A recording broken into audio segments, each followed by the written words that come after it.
자, 1번 문제. 그림은 북반구의 어느 연안에서 지속적으로 남풍이 불고 있는 모습을 나타낸 것이다. 여기가 남풍이라는 거는 이런 식으로 방해가 있다는 걸 주어지게 하는 거지.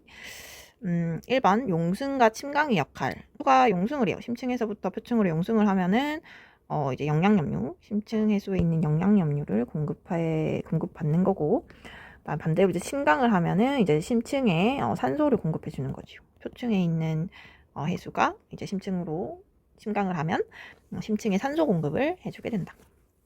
이번 에크만 수송의 정의를 그림을 그려서 설명하시오. 에크만 수송은 이제 바람에 의해서 표층의 해류가 이동하는 그 원리를 설명하는 거지. 에크만이라는 사람이 이야기를 했고, 이제 바람이 이렇게 분다고 했을 때 이제 표층의 해수는 그 바람에 의한 마찰력으로 이제 바람을 따라가야 하나, 이제 전향력이 이제 작용을 하잖아. 전향력이 이제 운동 방향의 오른쪽 직각 방향, 이제 북반구 기준으로 전향력이 작용을 하게 되고, 결과적으로 이제 완전 그 표면의 해수는 이제 이 바람 방향의 오른쪽 45도 방향으로 표면의 해수는 이제 45도로 이동을 하게 되고, 그러면은 이 이제 깊이에 따라서 또 따져보면 이 표면의 해수에 의해서 그 밑에 있는 해수가 또 마찰에 의해서 끌려갈 거지. 마찬가지로 그 표면 해수로 이동하는 방향의 기준으로 오른쪽 90도 방향으로 전향력이 또 작용을 할 거니까, 이제 표면 해수가 끄는 방향보다는 오른쪽으로 이제 치우쳐서 이제 이동을 하게 될 거고, 대신에 이제 그 어떤 그 에너지 강도는 낮아지지. 마찰력에 의해서 소실이 됐으니까. 또 이 해수에 의해서 이제 그 끌려가는 그 밑에 있는 애들은 마찬가지로 전향력에 의해서 조금 더 오른쪽으로 회전을 해서 에너지는 다소 감소한 그런 추세. 이런 식으로 쭉쭉쭉쭉쭉쭉쭉 이제 밑에까지 어디까지 이러냐면은 이제 서로 이제 반대가 되는 이 표면 해수와 서로 180도까지가 되는 곳까지 이제 바람에 의한 해수의 이동이 발생을 한다. 그래서 결과적으로 이런 식으로 에크만 나선이 형성이 되게 되고, 이거의 어떤 이동의 평균을 따져보면은 이제 바람 방향의 이제 90도 해수. 얘네들 퉁 쳐서 평균을 냈더니 이 바람 방향의 90도 방향으로 이 에크만 층에 있는 해수가 이동을 한다라는 정의를 하는 게 에크만 수송이지요. 그래서 연안 지역에는 용승이 일어난다. 남풍이 계속 불면은 지금 북반구기 때문에 남풍이 계속 불면 해수는 이 에크만 수송에 의해서 바람의 영향을 받는 이 에크만 층은 오른쪽 직각 방향, 이 해수의 이동이지. 해수의 방향이기 때문에 용승이 아니고 이제 침강이 발생을 하게 되겠지. 연안에 몰린 물이 갈 곳이 없으니까 이제 밑으로 내려앉아서 침강을 합니다. 그래서 침강이 일어난다. 해안 지역은 주변 지역보다 서늘한 기후가 나타난다. 침강이 발생했으니까 이제 그러지 않고요. 그다음에 이 지역이 남방 지역이고 북풍이 불었다면 연안 지역엔 침강이 일어날 것이다. 남방구인데 북풍이래. 북풍이면 이렇게 부는 거잖아. 북풍. 그럼 남방구면은 운동 방향의 왼쪽 직각 방향인 거지. 왼쪽 직각 방향, 이게 몸을 돌려가지고 왼쪽 직각 방향이면은 이렇게 해수가 이동을 하게 되고, 마찬가지로 이제 침강이 발생을 하게 되니까 이게 맞는 거죠. 정답은 디귿. 자, 그림은 어느 날 우리나라 동해안 주변의 표층 수온을 나타낸 것이다. 지금 표층수온이 이런 식으로 등온선이 나타나 있지. 지금 이렇게 쭉 10이라고 적혀 있으면 요 10을 따라서 이 선이 이제 똑같은 온도 등온선에 해당이 되는 거지요. 네, 보면은 등온선이 굉장히 조밀한 걸 볼 수 있어. 바바바바박 변하잖아. 그러니까 등온선이 조밀하다는 거는 여기가 이제 온도 변화가 어떻다? 온도 변화가 굉장히 크다. 온도 변화가 크다는 거는 이제 뭔가 찬물과 따뜻한 물이 만났어. 그러니까 서로 다른 온도의 물이 만나야지 그 사이에 온도 변화가 확 생길 거 아니야. 그치? 비슷한 온도가 만나면 온도 변화가 많이 생기지 않겠지요? 그런 경향을 보이는 걸 볼 수 있고, 조밀한 이유는 이제 온도 변화가 큰 조건에 놓였기 때문이다. 자, 북반구 저기압 중심에서 발생하는 현상과 영향 한 가지 그림을 그려 설명을 하래. 이건 이 그림과 직접적으로 관련이 없으나 이 지식이 있는지를 묻는 질문입니다. 북반구 저기압이래. 저기압 이렇게 적고, 북반구 저기압은 반시계의 회전을 보이잖아.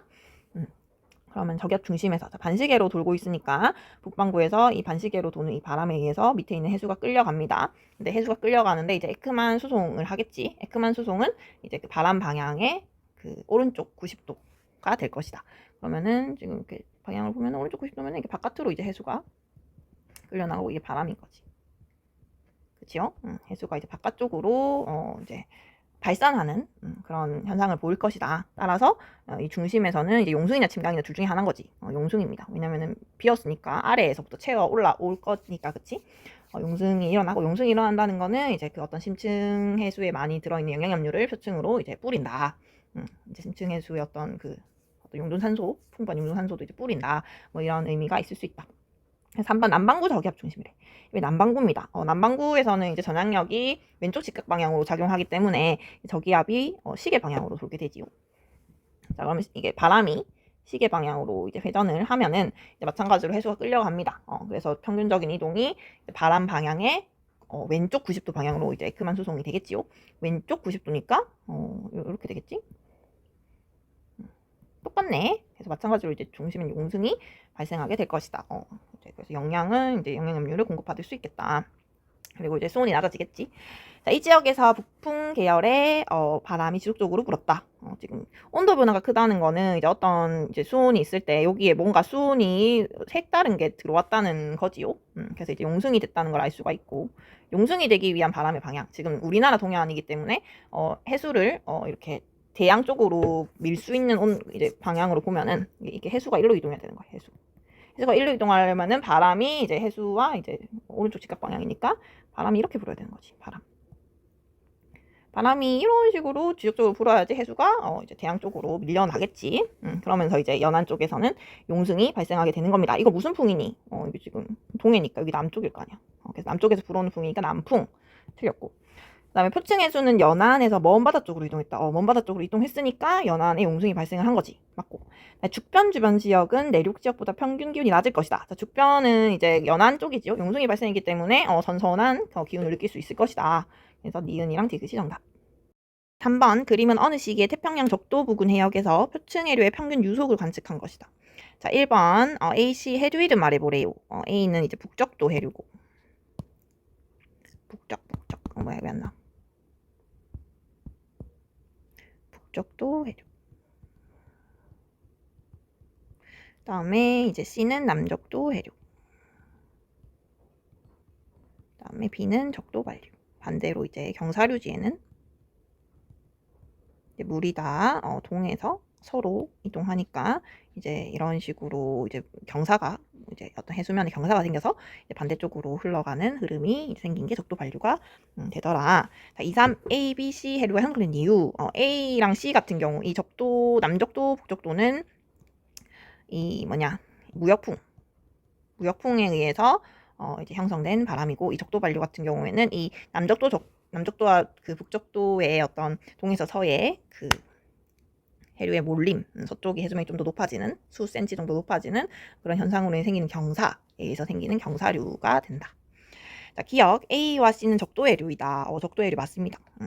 북반구에 있으면 북적도, 남쪽에 있으면 남적도라고 부르는 거야. B는 편서풍이 아니고 무역풍에 의해서 형성된 거지. 동태평양 적도, 자, 동태평양 이쪽인데 동태평양 적도 부근에는 영승이 일어난다. 그치. 지금 보면은 동쪽에 저쪽으로 물이 다 이렇게 흘러가고 있잖아. 그럼 동쪽에는 표층에 물이 비겠지? 그러니까 이제 심층에서 이제 올라오는 용승이 발생해서 이제 황금호장이 발생하게 된다. 기디가 정답. 가와 나는 평상시와 엘니뇨 발생 시기에 태평양 적도 해역 대기 순환을 순서 없이 나타낸 것이다. 엘니뇨의 정의입니다. 엘니뇨는 이제 무역풍이 약화돼서 이 어떤 중앙에서부터 동태평양 열대 태평양의 수온이 0.5도 이상 6개월 이상 지속될 때, 이제 그때를 우리가 엘니뇨가 발생했어 라고 이야기를 하게 되지. 2, 3 가나의 각각 서태평양 동태평양의 기압과 날씨를 이야기하고 그 이유를 말해보자. 자, 나가 이제 보통 뗀 거죠. 이게 눈에 익히세요. 이게 보통 뗍니다. 이제 무역풍이 이제 동에서 서로 붑니다. 여기가 동태평양이고 여기가 서태평양이다. 동서. 여기가 북이고 여기가 남이니까 동서죠. 항상 이제 방위를 적어놓고 시작을 하는 겁니다. 그래서 바람이 무역풍이 동에서 서 동풍이 불기 때문에 이제 해수도 이제 동에서 서로 이동이 되는 거지.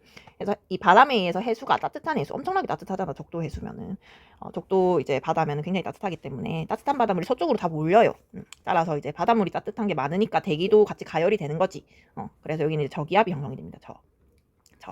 저기압이 형성되니까 당연히 구름이 많이 생겨서 비가 생길 것이고, 이제 이렇게 상승한 공기가 이렇게 동쪽으로 이동해서 여기 같은 경우에는 물이 다 서쪽으로 가버리니까 용승이 발생하는 거지. 여기 용승. 여기는 굉장히 차갑습니다. 그러니까 차가우니까 냉각돼서 이제 고기압이 발생을 하는 거지요. 냉각된 공기가 이제 하강을 해서 이제 다시 고에서 저로 이동을 하고 이런 순환을 우리가 무슨 순환이라 했다? 워커 순환.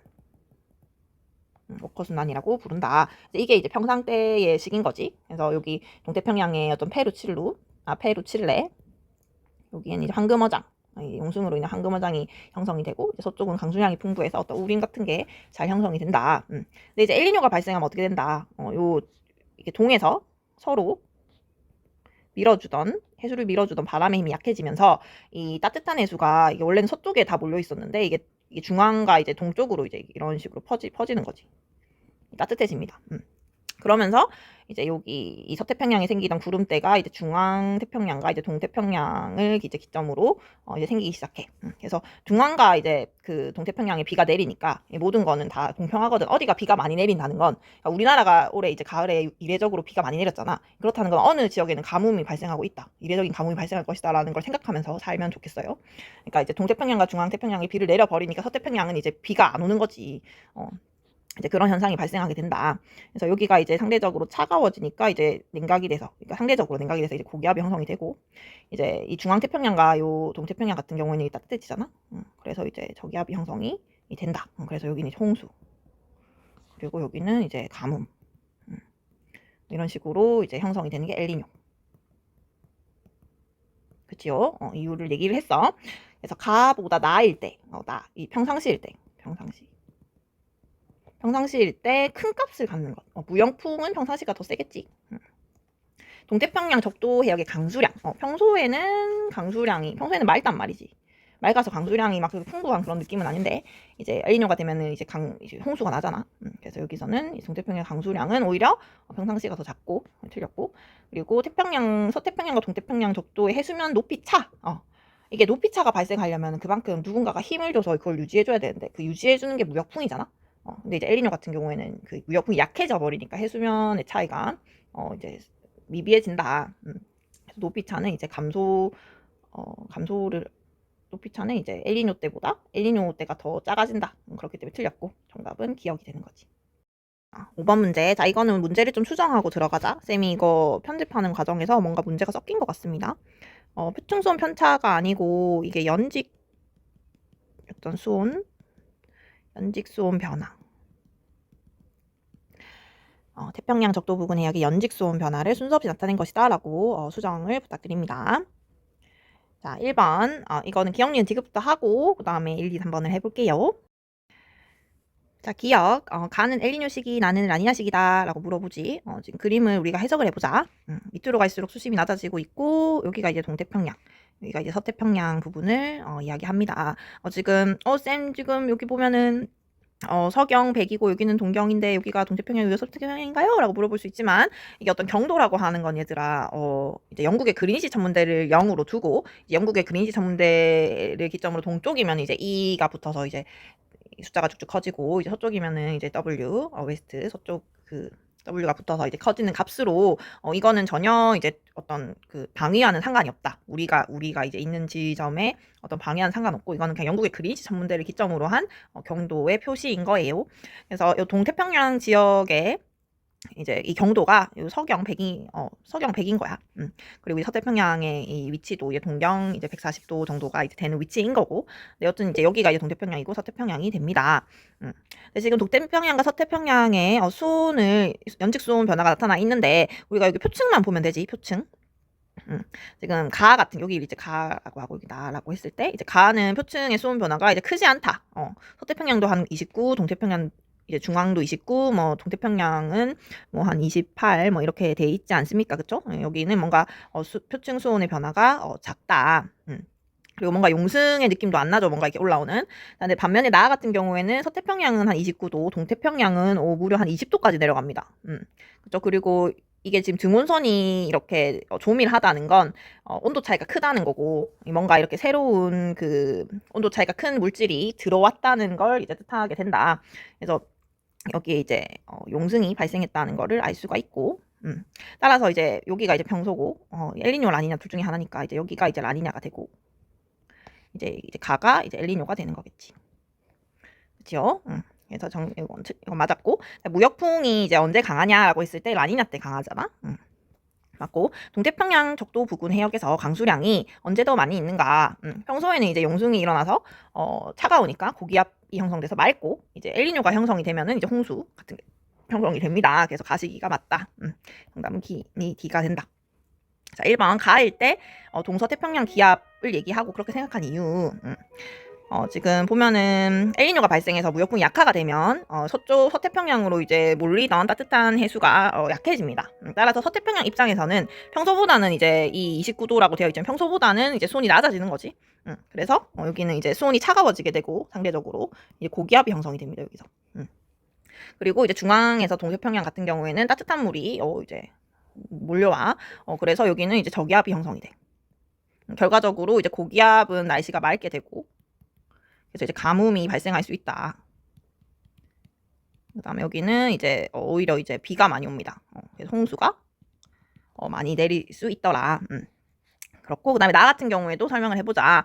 라니냐가 되면은 이제 무역풍이 엄청 강해지기 때문에 서태평양에 더 많은 따뜻한 해수가 몰리게 되고, 따라서 이제 해수면 온도가 높아지니까 평소 때보다 이제 더 이제 심한 저기압이 형성이 되겠지. 그러니까 여기도 이제 홍수가 발생할 수가 있게 되는 거고, 비가 많이 와서. 그리고 이제 동태평양은 더 이제 강한 용승, 더 이제 강한 고기압, 비가 더 안 오는 거지. 따라서 이제 가뭄이 발생할 수 있게 되더라. 그렇습니다. 자, 두 그림에서 용존산소량이 가장 많은 곳은 어디인가? 자, 용존산소량은 이제 수온이랑 관련이 있지요. 수온이 낮을수록 이제 기체의 용해도는 증가하기 때문에 용존산소량이 많다라고 이제 얘기할 수 있는데, 이제 가장 온도가 낮은 지점이 어디냐라고 했을 때 바로 여기 있지요. 여기 지금 라니냐 시기 나의 이제 동태평양 부근이다. 이유는 용승이 발생하기 때문에 차가운 물에 녹아있는 이제 용존산소량이 공급이 되지, 동시에 영양염료도 공급이 되고, 이렇게 얘기할 수 있습니다. 근데 이제 이 용존산소량이 가장 많은 곳은 어디인가라고 했을 때, 이제 표층에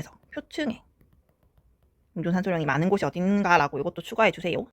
자, 여기 엘니뇨 라니냐 같은 경우에는 이제 어떤 평소와의 그런 차이를 비교를 해서 이제 엘니뇨 라니냐를 이제 구분을 하는 거기 때문에 어떤 편차에 관한 편차를 이용한 문제가 굉장히 많이 나온다. 그래서 지금 6번 문제 같은 경우에는 수온 편차를 통한 이제 자료 분석이 나왔고, 뭐 여기 같은 경우에 이제 바람의 풍속의 편차 를 가지고 문제가 나올 수도 있고, 그다음에 기압 편차 나올 수 있겠지. 이런 편차를 가지고 문제를 보통 많이 내고 그 자료를 해석해서 어떤 게 엘니뇨인지 라니냐인지를 구분할 수 있으면 된다. 지금 요거 같은 거 간단하게 먼저 보면은 이제 동서방의 풍속이 나와 있잖아, 그치? 어떤 게 엘니뇨고 어떤 게 라니냐냐라고 묻는데 적도 부분만 이렇게 보면 되죠. 적도 부분을 보면은 지금 동풍, 원래는 이제 동풍 마이너스가 부는 게 이제 평상시요. 이거 그 0일 평상시를 0으로 뒀을 때 동풍의 세기가 어떻게 되는지를 따지면 되겠지. 이제 밑에 그림 같은 경우에는 이제 마이너스 값이 굉장히 적도 기점으로 큰 걸 볼 수 있어요. 그래서 이게 라니냐인 걸 알 수가 있고, 반면에 이제 이 위에 그림은 뭔가 플러스 값도 보이고, 그치? 그리고 값들이 굉장히 이제 작다는 걸 알 수가 있어. 그래서 이제 엘니뇨다 라는 거를 해석해낼 수 있으면 됩니다. 자, 6번 문제. 그림 가와 나는 서로 다른 시기에 관측된 태평양 적도 부근 해역의 수온 편차를 나타낸 것이다. 편차라는 거의 정의는 관측각 빼기 평형값입니다. 요거를 항상 체크를 하고 문제로 들어가셔야 해요. 자, 1번 가를 해석하고 현상 이름을 이야기하자. 지금 보면은 마이너스, 지금 동태평양 있고 서태평양 있을 때 동태평양이 마이너스 값이 뚜렷하다, 그치? 이 관측각 빼기 평형값이 마이너스라는 건 이 관측값이 평형값보다 내려갔다는 거잖아, 그치? 자, 수온이 내려갔어. 자, 라니냐와 엘니뇨 생각을 해보세요. 동태평양의 수온이 내려가려면 라니냐예요, 엘니냐예요? 이거는 라니냐가 됩니다. 왜냐면 용승이 더 활발을 해야지 수온이 낮아지니까 라니냐가 되는 거고, 이제 반면에 이제 여기 같은 경우에 동서라고 적었을 때 이제 플러스 값이지. 이제 관측값 빼기 평형값이 플러스 값이 되려면은 이제 얘가 이제 평소보다 높아야 된다. 그러면은 평소보다 수온이 높아지는 시기가 언제냐라고 했을 때 무역풍이 약해져서 따뜻한 해수가 몰려드는 이제 엘니뇨다라고 볼 수 있는 거지. 그쵸? 요거를 해석할 수 있으면 됩니다. 자, 1번이랑 2번을 한 거고, 그 다음에 동서 기압을 이야기를 해보자. 자, 여기는 지금 평소보다 그러니까 기온이나 수온이 낮아졌어. 따라서 이제 고기압이 발생할 것이고, 이제 서태평양은 이제 반대로, 항상 이제 반대지. 한쪽이 고면 한쪽이 저가 되니까, 저가 될 것이다. 그리고 이제 여기는 반대입니다. 따뜻하니까 여기 동쪽이 저고, 그 다음에 서쪽이 고가 되더라. 자, 기억, 가시기의 A 해역의 강수량 편차는 플러스 값이다. 편차라고 하는 건 항상 얘들아 관측각 빼기 평형값이거든. 근데 지금 강수량의 편차를 물었어. 자, 이게 플러스가 된다는 거는 이제 평상시보다 이 관측했을 때가 강수량이 많아질 때가 언제냐라고 묻는 거지. A 해역. 자, A 해역. 지금 A 해역은 원래가 이제 저기압이고 원래가 이제 여기는 고기압인데 원래 평소에 근데 이제 라니냐가 돼서 더 저기압이 됐어.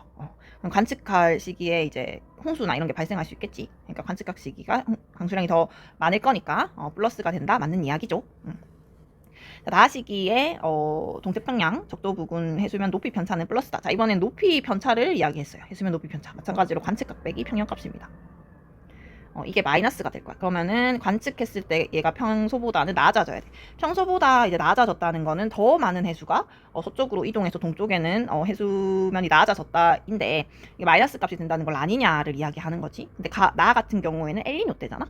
그러니까 오히려 이제 관측했을 때가 이제 평년보다는 이제 높아지겠지. 왜냐면은 그 서쪽으로 갔던 애들이 다시 무역풍이 약해져서 돌아올 거니까 그래서 플러스가 된다라고 고쳐야지. 맞습니다. 틀렸고, 자, 동태평양 적도 부근 해역의 용승은 나 시기가 가 시기보다 강하다. 용승이 언제 강하냐? 용승은 이제 무역풍이 강해질수록 용승은 강해지겠지.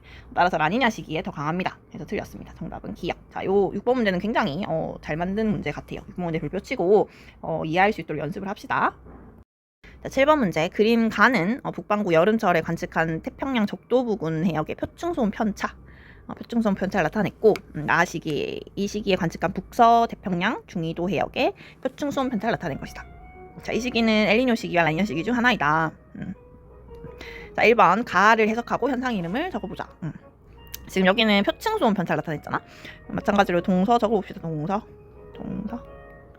그래서 이제 동태평양이 동태평양이든 서태평양이든 하나만 하면 돼요. 하나만. 자, 쌤은 동태평양을 한번 해볼게. 동태평양 값이 이제 관측값 빼기 이제 평형값이 플러스를 띄고 있어, 그렇지? 플러스를 띈다는 거는 이제 관측값이 평소보다 높은 시기를 이야기하는 거지. 그럼 관측값이 이제 평년보다 높으려면 이제 엘니뇨다라고 말할 수 있지 않을까? 이제는. 평상시보다 이제 따뜻한 물이 많이 몰려 들어오는 엘니뇨다라고 할 수 있겠지. 그래서 엘니뇨 때는 이제 2번 가의 동서기압을 얘기해보자. 여기 따뜻한 물이 있으니까 수온이 따뜻해졌으니까 여기 저기압일 거고, 그다음에 여기는 이제 반대로 고기압일 거고, 날씨는 굉장히 비가 많이 와서 이제 홍수가 발생할 수 있고, 여기는 가뭄이 들 수가 있다. 라고 적을 수 있으면 된다. 나를 해석해보자. 지금 보니까 우리나라 주변은 마이너스 값을 띠네. 관측값 빼기 평년값이 마이너스 값을 띈다는 건 이제 관측값 평소보다는 수온이 낮아졌다는 거고, 그리고 중앙 태평양 쪽 같은 경우에는 오히려 이제 수온이 평소보다 높아지고, 우리나라는 평소보다 수온이 이제 낮아지고, 엘니뇨 때가 되니까 뭔가 이렇게 수온이 낮아지고 그런 뭔가 평소와는 다른 수온 변화를 보인다. 라고 해석을 하면 됩니다. 자, 이 자료를 근거하여 평양과 비교할 때 이 시기에 대한 설명을 옳은 것은, 자, 동태평양 적도 부근 연안에 가뭄이 발생한다. 아니지요. 홍수가 발생할 수 있습니다. 서태평양 적도 부근 해역엔 상승기류가 발생한다. 상승기류 이꼴 저기압. 하지만 이제 엘니뇨 때는 고기압이 발생하는 거지. 틀렸고, 우리나라 주변 해역은 평소에 비해서 수온이 낮다. 그쵸. 이거를 해석해 보니까 수온이 낮아진 것을 볼 수가 있습니다. 정답은 디귿.